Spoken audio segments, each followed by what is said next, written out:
കേരളത്തിന്റെ മുഖ്യമന്ത്രി ആര് എന്ന പ്രഖ്യാപനം ഇന്നും ഉണ്ടാകില്ല. കൂടുതൽ ചർച്ചകൾക്കായി കേരളത്തിലെ മുതിർന്ന നേതാക്കളെ AICC നേതൃത്വം ഡൽഹിയിലേക്ക് വിളിപ്പിച്ചു. മുൻ KPCC അധ്യക്ഷന്മാരായ K. സുധാകരനും K. മുരളീധരനും M. ഹസനും ഡൽഹിയിൽ കോൺഗ്രസ് ഹൈക്കമാൻഡുമായി കൂടിക്കാഴ്ച നടത്തും. തിരുവഞ്ചൂർ രാധാകൃഷ്ണനെയും നേതൃത്വം ഡൽഹിയിലേക്ക് വിളിപ്പിച്ചിട്ടുണ്ട്. അതേസമയം ഡൽഹിയിലേക്ക് പോകില്ലെന്ന് മുല്ലപ്പള്ളി രാമചന്ദ്രൻ അറിയിച്ചു.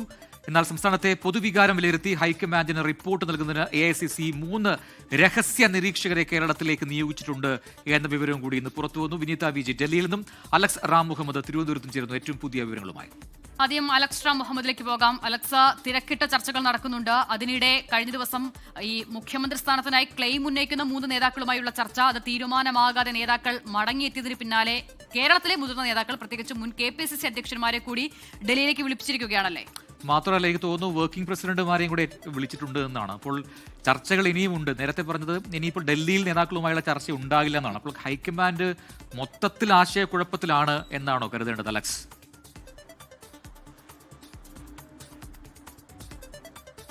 അസിത പ്രജിൻ, ആശയക്കുഴപ്പം നിലനിൽക്കുന്നു. ആരാണ് മാൻ ഓഫ് ദ മാച്ച് എന്നറിയാൻ അമ്പയറെ മാത്രം കേട്ടാൽ പോരാ, അല്ലെങ്കിൽ തേർഡ് അമ്പയറെ കേട്ടാൽ പോരാ, കാണികളെ മുഴുവൻ കേൾക്കേണ്ട സാഹചര്യത്തിലേക്ക് കളി നടത്തുന്നവർ മാറുന്നു എന്നുള്ളതാണ്, AICC മാറുന്നു എന്നുള്ളതാണ് ഏറ്റവും പ്രധാനപ്പെട്ട കാര്യം.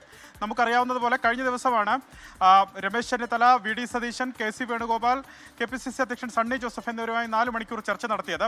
ആ ചർച്ചയിൽ 3 നേതാക്കൾക്കും ഒരുപോലെ തന്നെ മുഖ്യമന്ത്രി പദത്തിന് അർഹതയുണ്ട് എന്ന നിലപാടിലേക്കാണ് ഹൈക്കമാൻഡ് എത്തിയത്. അത് 3 പേരെയും അറിയിക്കുകയും ചെയ്തു. പക്ഷേ അവിടെ നിന്ന് തുടർന്ന് അങ്ങോട്ടുള്ള തീരുമാനം എങ്ങനെ വേണം എന്നുള്ളതാണ് ഹൈക്കമാൻഡിനെ സംബന്ധിച്ച് വലിയ ആശയക്കുഴപ്പത്തിന് ഇടയാക്കിയത്. ഒന്ന്, കേരളത്തിൽ നടക്കുന്ന ഈ ചേരി തിരിഞ്ഞ് നടക്കുന്ന ചർച്ചകൾ അവസാനിപ്പിക്കുന്നതിന് നേതാക്കൾ ഇടപെടണമെന്ന ഹൈക്കമാൻഡിന്റെ നിർദ്ദേശം വരുന്നു. അത് നേതാക്കൾ തന്നെ മാധ്യമങ്ങളോട് പറഞ്ഞു. അതിനുശേഷം ഹൈക്കമാൻഡിന് കാര്യമായ ആലോചന നടത്താൻ സാധിച്ചില്ല. പക്ഷേ ഇനി വരുന്ന മണിക്കൂറുകളിൽ അതുമായി ബന്ധപ്പെട്ട വിശാലമായ ചർച്ചകളിലേക്ക് ഹൈക്കമാൻഡ് കടക്കുകയാണ്. പ്രത്യേകിച്ച് പ്രധാനപ്പെട്ട ഒരു ഡെവലപ്മെന്റ് ഉള്ളത് കേരളത്തിലെ പൊതുവികാരം എന്താണ് എന്നറിയുന്നതിന് AICC രഹസ്യ നിരീക്ഷകരെ കേരളത്തിലേക്ക് നിയോഗിച്ചിരിക്കുന്നു എന്നുള്ളതാണ്. അവർ ഈ മണിക്കൂറുകളിൽ കേരളത്തിലുണ്ട്. 3 നിരീക്ഷകരാണ് അയച്ചിട്ടുള്ളത്. മനസ്സിലാക്കുന്നത് വടക്കൻ കേരളം, മധ്യ കേരളം, തെക്കൻ കേരളം എന്ന നിലയ്ക്ക് അവർ പ്രവർത്തിക്കുന്നു എന്നാണ് മനസ്സിലാക്കുന്നത്. അവർ കേരളത്തിന്റെ പൊതുവികാരം, ആരാകണം മുഖ്യമന്ത്രി എന്നത് സംബന്ധിച്ച പൊതുവികാരം AICC അറിയിക്കും. ഹൈക്കമാൻഡ് ഇതുമായി ബന്ധപ്പെട്ട റിപ്പോർട്ട് അവർ ഒരുപക്ഷെ നാളെ തന്നെ നൽകാനുള്ള സാധ്യതയാണ് നമ്മൾ കാണുന്നത്. മറ്റൊരു പ്രധാനപ്പെട്ട കാര്യം, മുതിർന്ന നേതാക്കളെ, KPCC അധ്യക്ഷന്മാരുൾപ്പെടെയുള്ള മുതിർന്ന നേതാക്കളെ AICC മുഖ്യമന്ത്രി ആരാണ് എന്നത് സംബന്ധിച്ച് തീരുമാനമെടുക്കുന്നതിന് മുമ്പ് അവരെ കൂടി കേൾക്കാൻ തീരുമാനിച്ചിരിക്കുന്നു എന്നുള്ളതാണ്. ഇതിൽ K. Sudhakaran, K. Muraleedharan, Mullappally Ramachandran, M. Hasan, അതുപോലെ VM സുധീരൻ ഉൾപ്പെടെയുള്ള നേതാക്കളെ ഡൽഹിയിലേക്ക് വിളിപ്പിച്ചിട്ടുണ്ട്. മുതിർന്ന നേതാക്കളായ തിരുവഞ്ചൂർ രാധാകൃഷ്ണൻ ഉൾപ്പെടെ ക്ഷണമുണ്ട്. വർക്കിംഗ് പ്രസിഡന്റുമാരായ ഷാഫി പറമ്പിൽ, AP അനിൽകുമാർ, PC വിഷ്ണുനാഥ് എന്നിവരെ ഡൽഹിയിലേക്ക് വിളിപ്പിച്ചിട്ടുണ്ട്. എന്താണെങ്കിലും മുതിർന്ന നേതാക്കളെ കേൾക്കുന്നു, മുൻ KPCC അധ്യക്ഷന്മാരെ കേൾക്കുന്നു, ഒപ്പം ഘടകകക്ഷികളുമായി ഫോൺ മുഖേന ആശയവിനിമയം നടത്താനും തീരുമാനിച്ചിരിക്കുന്നു. അതായത് മുഖ്യമന്ത്രിയെ തീരുമാനിക്കുന്നതിന് മുമ്പ് 3 നേതാക്കളും ഒരുപോലെ ക്ലെയിം ഉന്നയിക്കുന്ന സാഹചര്യത്തിൽ, 3 പേർക്കും ഒരുപോലെ അർഹതയുള്ള സാഹചര്യത്തിൽ വിശാലമായ ചർച്ചയിലേക്ക് രാഹുൽ ഗാന്ധി, മല്ലികാർജ്ജുൻ ഖാർഗെയും കടക്കുന്നു എന്നുള്ളതാണ് പ്രധാനപ്പെട്ട കാര്യം. അതിനാണ് ഈ നേതാക്കളെ മുഴുവൻ കാണുന്നതും വിളിപ്പിക്കുന്നതും അവരുടെ അഭിപ്രായം കേൾക്കുന്നതും കേരളത്തിന്റെ പൊതുവികാരം അറിയാനുള്ള നീക്കവുമെല്ലാം അതുകൊണ്ടാണ് അവർ ചെയ്യുന്നത്. ഒരുപക്ഷെ നാളെ വൈകിയോ, നാളെ രാത്രിയോടുകൂടിയോ മറ്റന്നാളോ കേരളത്തിന്റെ മുഖ്യമന്ത്രി ആരാണെന്ന് അറിയാം. അങ്ങനെ ഒരു പ്രഖ്യാപനം ഹൈക്കമാൻഡിന്റെ ഭാഗത്തു നിന്നുണ്ടാകുമെന്നാണ് പ്രതീക്ഷിക്കപ്പെടുന്നത്.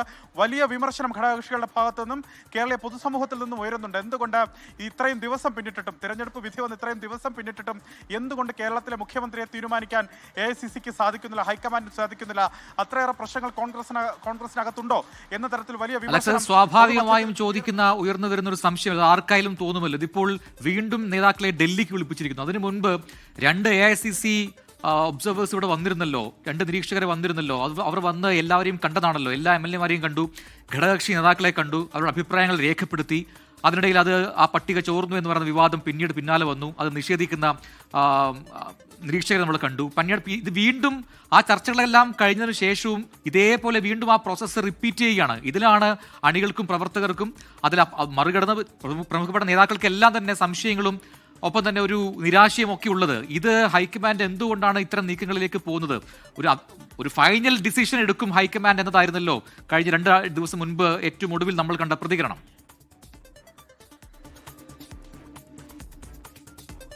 പ്രജന 2 AICC നിരീക്ഷകരെ മുകുൾ വാസ്നിക്കിനെയും അജയ് മാക്കനെയുമാണ് കേരളത്തിലേക്ക് എത്തി പ്രധാനമായി MLA-മാരുടെ അഭിപ്രായം, കോൺഗ്രസ് MLA-മാരുടെ അഭിപ്രായം കേൾക്കാനും ഒപ്പം ഘടകകക്ഷികളുടെയും മുതിർന്ന നേതാക്കളുടെയും അഭിപ്രായം കേൾക്കുന്നതിന് വേണ്ടി AICC ഇങ്ങോട്ടേക്ക് അയച്ചിരുന്നത്. സാധാരണ ഹൈക്കമാൻഡ് പ്രക്രിയ അനുസരിച്ച് AICCയുടെ നടപടിക്രമം അനുസരിച്ച് ഇവർ അവിടേക്ക് എത്തി റിപ്പോർട്ട് നൽകി പകരം ഈ ക്ലെയിമുള്ള നേതാക്കളെ അവിടേക്ക് വിളിച്ചു വരുത്തി അവരുമായി സംസാരിച്ച് അനുനയത്തിനു ശേഷം AICC നിരീക്ഷകർ തന്നെ കേരളത്തിലേക്ക് എത്തി ഈ മുഖ്യമന്ത്രി ആരാണെന്ന് പ്രഖ്യാപിക്കുകയാണ് സാധാരണ രീതി. പക്ഷേ നിലവിൽ ഈ നേതാക്കളെ ഡൽഹിയിലേക്ക് വിളിപ്പിച്ചത് വരെ നിലവിലെ നടപടിക്രമം അതുപോലെ നടന്നു. പക്ഷേ അതിനുശേഷമുള്ള നടപടിക്രമങ്ങൾ, അതായത് മുഖ്യമന്ത്രി ആരാണെന്ന് പ്രഖ്യാപിക്കാൻ സാധിക്കുന്നില്ല. അതിന്റെ പ്രധാനപ്പെട്ട കാരണം MLA-മാരിൽ ഭൂരിപക്ഷം പേരുടെ പിന്തുണ KC വേണുഗോപാൽ ഉറപ്പിക്കുന്നു, സംഘടനയിലെ പിന്തുണ KC വേണുഗോപാൽ ഉറപ്പിക്കുന്നു, നേതാക്കളുടെയും ചില മുതിർന്ന നേതാക്കളുടെയും പിന്തുണ MP-മാരുടെ അടക്കമുള്ള പിന്തുണ KC വേണുഗോപാൽ ഉറപ്പിക്കുന്നുണ്ട്. പൊതുവികാരവും ഘടകകക്ഷികളുടെ മുസ്ലിം ലീഗിന്റെ അടക്കമുള്ള പിന്തുണ VD സതീശൻ ഉറപ്പിക്കുന്നു. തെരഞ്ഞെടുപ്പിനെ നയിച്ചത് താനാണ്. 10 വർഷം പ്രതിപക്ഷത്തിരുന്ന മുന്നണിയാണ്. തകർന്നു നിന്ന കോൺഗ്രസിനെ തിരിച്ച് വിജയത്തിലേക്ക് കൊണ്ടുവന്നത് 102 സീറ്റ് എന്ന സ്വപ്ന തുല്യമായ വിജയത്തിലേക്ക് കൊണ്ടുവന്നതിന് പിന്നിൽ VD സതീശനാണെന്ന് VD സതീശൻ പക്ഷം ക്ലെയിം ചെയ്യുന്നുണ്ട്.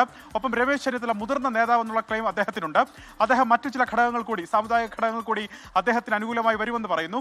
ഇത് മൂന്ന് നേതാക്കളെയും കൃത്യമായി ഹൈക്കമാൻഡ് കേട്ടു. അതായത് രാഹുൽ ഗാന്ധി, മല്ലികാർജ്ജുൻ ഖാർഗെയും കേട്ടു. അതുകൊണ്ട് തന്നെ ഒരു പേര് പെട്ടെന്ന് പ്രഖ്യാപിച്ചാൽ സ്വാഭാവികമായി എതിർചേരിയുള്ള അണികൾ ഉണരും. അവർ വലിയ രീതിയിൽ പ്രതിഷേധവുമായി തെരുവിലിറങ്ങുമോ എന്ന് ഹൈക്കമാൻഡ് ഭയപ്പെടുന്നുണ്ട്, ഭീതിപ്പെടുന്നുണ്ട്. അതുകൊണ്ടാണ് കൂടുതൽ വിശാലമായ ചർച്ചകളിലേക്ക് കടക്കാൻ തീരുമാനിച്ചത്.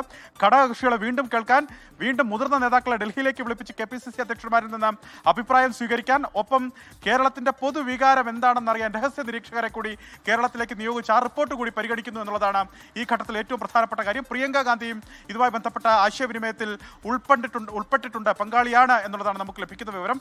എന്താണെങ്കിലും അടുത്ത മണിക്കൂറുകൾ കൂടി ഈ ചർച്ചകൾ തുടരുമെന്ന് മനസ്സിലാക്കാം.